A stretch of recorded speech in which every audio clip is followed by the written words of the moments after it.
ನಮ್ಮ ಗ್ರಾಮದ ಜನರ ಪರಿಸ್ಥಿತಿ ಹೆಂಗಿದೆ ಅಂತ ಕೇಳಕ್ಕೆ ಬಂದಿದ್ದೀವಿ. ಸೊ ನಿಮ್ಮ ಹೆಸರು? ಸರ್ ನನ್ನ ಹೆಸರು ಮೋಹನ್ ಅಂತ, ತಿಪ್ಪದೊಡ್ಡಿ ಗ್ರಾಮ ವಾಸ್ತು ನಾನು. ಸೊ ಇವತ್ತು ಈ ಊರಿನ ಪರಿಸ್ಥಿತಿ ಎಲ್ಲ ನಾವು ಸ್ವಲ್ಪ ಒಂದಷ್ಟು ನೋಡಿದ್ವಿ. ನಿಮ್ಮ ಪ್ರಕಾರ ನಿಮಗೆಲ್ಲ ಈ ಊರಿನ ಪರಿಸ್ಥಿತಿ ನೋಡಿದ್ರೆ ಏನು ಅನ್ಸುತ್ತೆ ಸರ್? ಸರ್ ನಾನು ಹೇಳೋಕ್ಕೆ ಬೇಜಾರಾಗತ್ತೆ ಸರ್. ಯಾಕಂತಂದರೆ ಈ ಒಂದು ಜನ್ರೇಷನು, ಇಷ್ಟೊಂದು ಜನ್ರೇಷನ್ ಇದ್ದಾಗ ಕೂಡ, ಕಂಪ್ಯೂಟರ್ ಕಾಲ ಬಂದಾಗ್ಲೂ ಪಾಪ ಇವ್ರ ಪರಿಸ್ಥಿತಿ ನೋಡಿದ್ರೆ ಸುಮಾರು 50 ವರ್ಷಗಳಿಂದ ವನವಾಸ ಪಡ್ತಾ ಇದ್ದಾರೆ ಪಾಪ ಇವರು. ಕರೆಂಟ್ ಇಲ್ಲ, ರೋಡ್ ಇಲ್ಲ, ನೀರಿಲ್ಲ, ಒಳ್ಳೆ ಸ್ಕೂಲ್ ಇಲ್ಲ, ಒಂದು ಲೈಟ್ ಇಲ್ಲ. ಏನು ಈ ಮಕ್ಕಳ ಪರಿಸ್ಥಿತಿ ನೋಡಿದ್ರೆ ಅಳ್ಳೋ ಬರುತ್ತೆ. ಈ ಒಂದು ಕಾಲದಲ್ಲಿ ಇಂಥ ಜನ ಈ ಗಡಿ ಭಾಗದಲ್ಲಿ, ಮುದಗಿರ್ ಬದಿರ ಗಡ್ಡೂರು ಗ್ರಾಮ ಪಂಚಾಯತಿ ಗಡಿ ಭಾಗವಾದ ಈ ಬಂಡುಪ್ರಳ್ಳಿ ಗ್ರಾಮದಲ್ಲಿ ಇಂಥ ಜನ ಇದ್ದಾರ, ಇಂಥ ಪರಿಸ್ಥಿತಿ ಇದೆಯಾ? ಇದು ಯಾರಿಗೆ ಮಣ್ಗಂಡಿಲ್ವಾ? ಈ ಊರು ಗುರುತಿಸಿಲ್ವಾ? ಈ ಜನ ಬೇಕಾಗಿಲ್ವಾ? ಏನು ಅಂತ ಅರ್ಥನೇ ಆಗಲ್ಲ ಸರ್. ನಾನು ಪಾಪ ಡ್ರೈವರ್ ನಮಗೆ ಬರ್ತಾರೆ ಇವರು, ಅವ್ರನ್ನ ಕರ್ಕೊಂಡೋಗೋಣ ಅಂತ ಬಂದೆ. ನೋಡಿ ಅವಾಗ್ಲೂ ಬರ್ತೀವಿ ನಾವು. ಆ ಹೆಣ್ಮಕ್ಳು ನೋಡಿದ್ರೆ ತುಂಬ ಬೇಜಾರಾಗತ್ತೆ, ನೋವಾಗತ್ತೆ. ನಮ್ಮ ಕೈಲಿ ಏನು ಆಗಲ್ಲ. ಯಾಕಂದರೆ ಅಧಿಕಾರ ಏನಾದರೂ ಇದ್ರೆ ಏನಾದರೂ ಮಾಡ್ಬೋದು. ನಮ್ಮ ಕೈಲಿ ಅಧಿಕಾರ ಎಲ್ಲ ಏನೂ ಇಲ್ಲ. ಸುಮಾರು ಇಲ್ಲಿ ವನವಾಸ ಪಡ್ತಾ ಇದ್ದಾರೆ. ನಾವು ಒಂದೊಂದ್ಸಲಿ ಹೇಳಿದ್ವಿ ಅಧಿಕಾರಿಗಳಿಗೆ, ಏನಪ್ಪ ಇಲ್ಲಿ ಬಂಡುಪ್ರಳ್ಳಿ ಗ್ರಾಮದಲ್ಲಿ ಒಂದು ಕುಟುಂಬ ಇದೆ, ಅದನ್ನು ಗುರುತಿಸೋರಿಲ್ವಾ ಅಂತ ನಾವು ಹೇಳಿದ್ವಿ. ಸುಮಾರು ಜನಕ್ಕೆಲ್ಲ ಹೇಳಿದ್ವಿ. ಹೇಳಿದ್ರು ಬರ್ತಾರೆ ಹೋಗ್ತಾರೆ, ಬಿಟ್ಟರೆ ಇವ್ರಿಗೆ ನೋಡಿ ಮನೆಗಳು ನೋಡ್ತಾ ಇದ್ದಾರೆ ನೀವೇ ಸ್ವತಃ. ನಮ್ಮ ಹಿಸ್ಟ್ರಿಯಲ್ಲಿ ನಮ್ಮ ಮುದಗಿರಿ ಪಂಚಾಯತಿ ಈ ತಾಲೂಕಲ್ಲೇ ಹೇಳ್ಬೋದು ನೋಡಿ. ಗುಡಿಸಲ್ ಮನೆ ನೀವು ಕಂಡಿರೋದು ಇವಾಗ ಅನ್ಸುತ್ತೆ. ಗುಡಿಸಲ್ ಮನೆ ಎಲ್ಲಾದ್ರೂ ನೋಡಿದ್ದೀರ ಬೇಕಾದ್ರೆ? ಇದು ಗುಡಿಸಲ್ ಮನೆ, ಗುಡಿಸಲ ಮುಕ್ತ ಕರ್ನಾಟಕ ಅಂತ ಹೇಳ್ತಾರಲ್ಲ ನೋಡಿ. ಗುಡಿಸಲ್ ಮನೆ ಇರೋದು ಎಲ್ಲಾದ್ರೂ ಕಂಡಿದ್ರೆ ನಾನು ಬೇಕಾದ್ರೆ ಪ್ರಮಾಣ ಮಾಡ್ತೀನಿ. ಈ ಗುಡಿಸಲ್ ಮನೆ ಈ ವಾತಾವರಣ ನೋಡಿ ಅಯ್ಯೋ ಅನ್ಸತ್ತೆ. ಆ ಮಕ್ಕಳು 5 ಗಂಟೆ 6 ಗಂಟೆ ತನಕ 3 ಫೇಸ್ ಕರೆಂಟ್ ಏನೋ ಬರುತ್ತಂತೆ, ಅದು ಗೊತ್ತಿಲ್ಲ ನನಗೆ.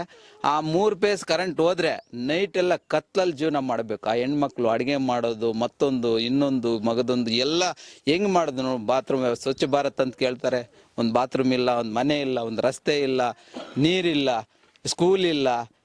ಏನ್ ಮಾಡ್ತಾ ಇದೆ ಸರ್ಕಾರ ಗೊತ್ತಾಗ್ತಾ ಇಲ್ಲ ಸರ್. ದೇವರಾಣೆ ಹೇಳ್ತೀನಿ, ನಮ್ಗಂತೂ ಈ ಕಡೆ ಬಂದು ಬೇಜಾರಾಗ್ಬಿಟ್ಟಿದೆ ಪಾಪ. ಅವ್ರು ನೋಡಿದ್ರೆ ನಾವು ಬರೋದೇ ಇಲ್ಲ. ಈಗ ಇವೆಲ್ಲ ಕೂಡ ನೋಡಿ ರಾಜಕಾರಣಿಗಳಿಗೆ ನಿಮ್ಮಂತವರೆಲ್ಲ ಒಂದಷ್ಟು ಎಲ್ಲೋ ಒಂದ್ ಕಡೆ ಧ್ವನಿ ಎತ್ತಿ ಮಾಡಬೇಕು ಸರ್. ಧ್ವನಿ ಎತ್ತಿದ್ರು ಪ್ರಯೋಜನ ಇಲ್ವಲ್ಲ ಸರ್?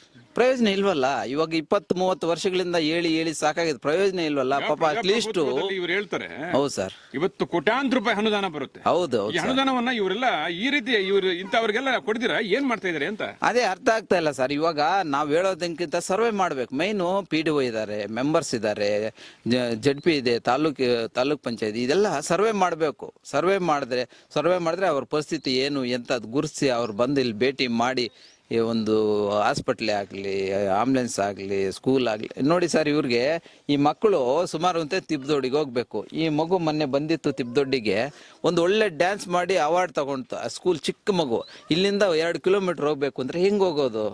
ಅಟ್ಲೀಸ್ಟ್ ಒಬ್ಬ ಮಗು ಇದ್ರೆ ಒಂದು ಸ್ಕೂಲ್ ಅಂತಾರೆ ಎಲ್ಲ ಕರ್ನಾಟಕದಲ್ಲಿ. ಎಲ್ಲಿ ಮಕ್ಕಳು ಇಲ್ಲೊಂದು ಸ್ಕೂಲ್ ಮಾಡಬೇಕು.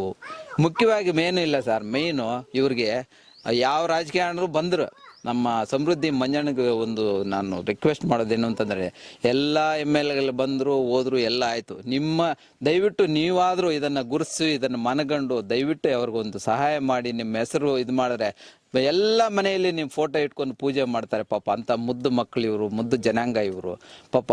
ನೋಡಿದ್ರೆ ಗೊತ್ತಾಗತ್ತೆ. ಬೇರೆ ಎಲ್ಲ SC ಜನಾಂಗ ನೋಡಿದ್ರೆ ಬೇಜಾರಾಗತ್ತೆ. ಅವರು ಪಾಪ ಅವ್ರು ಫಸ್ಟ್ ಪ್ರಿಫರೆನ್ಸು ಅಂತಾರಲ್ಲ SC ಜನಾಂಗಕ್ಕೆ. ಎಲ್ಲಿ ಪ್ರಿಫರೆನ್ಸು? ಎಲ್ಲಿದೆ ಅವ್ರಿಗೆ?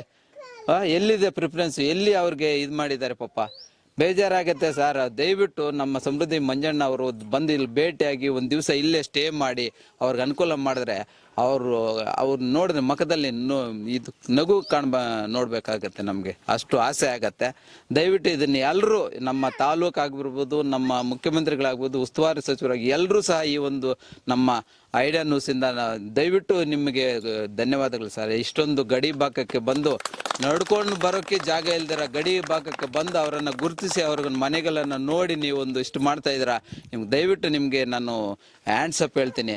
ದಯವಿಟ್ಟು ಇದೆಲ್ಲ ಅವ್ರಿಗೆ ನಿಮ್ಮ ಕಡೆಯಿಂದ ಅವರು ಉಪಯೋಗ ಆಗಬೇಕು ಅಂತ ನನ್ನ ಕಳೆಕಳೆಯಾಗಿ ಆಸೆ ಆಗ್ತಾ ಇದೆ ಸರ್. Thank you.